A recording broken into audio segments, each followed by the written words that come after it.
Hello bachcho, let's read this question. The question says the compound that has highest ionic character associated with the HCl bond is. इस question में पूछा गया है कि इनमें से कौन सा कंपाउंड है जिसमें हाईएस्ट आयोनिक कैरेक्टर जो शो कर रहा है, जिसमें HCl बॉन्ड फॉर्म हो रहा है। ठीक है, तो यहाँ हमारा मेन की कंसेप्ट क्या हो जाएगा, highest ionic character.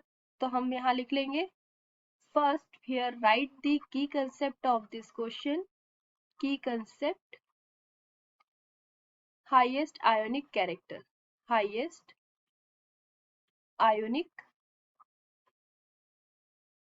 character।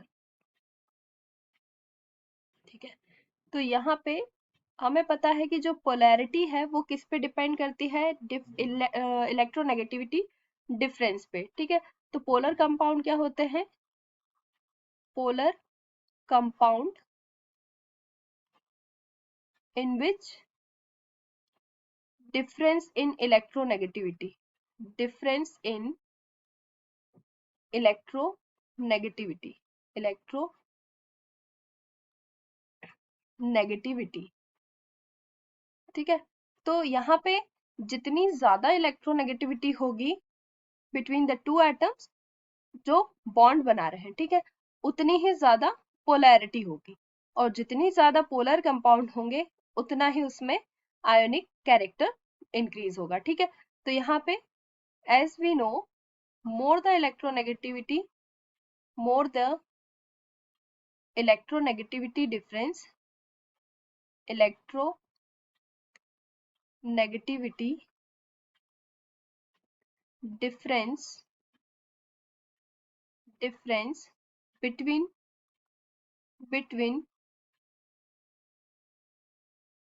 two atoms, between two atoms forming bond, forming bond,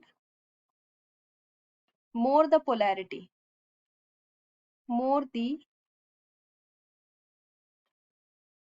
polarity, and this may lead to the ionic character. This may lead to ionic character. ठीक है, तो यहाँ पे हमसे पूछा था कि कौन सा कंपाउंड है जिसमें सबसे ज्यादा आयोनिक कैरेक्टर हो। ठीक है, तो अगर हम इलेक्ट्रोनेगेटिविटी डिफरेंस देखें, electronegativity order, electronegativity order,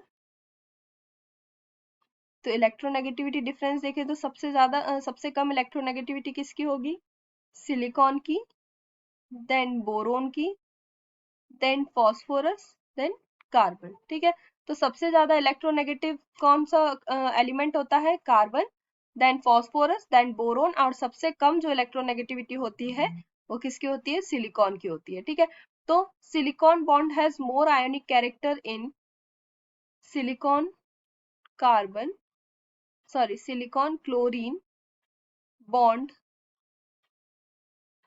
has more ionic character, more ionic character in SiCl4। ठीक है, तो हमारा करेक्ट आंसर यहाँ पे क्या हो जाएगा, option number D, silicon tetra chloride. तो here write the answer, option number D is correct. Hope you understood it well. Best of luck.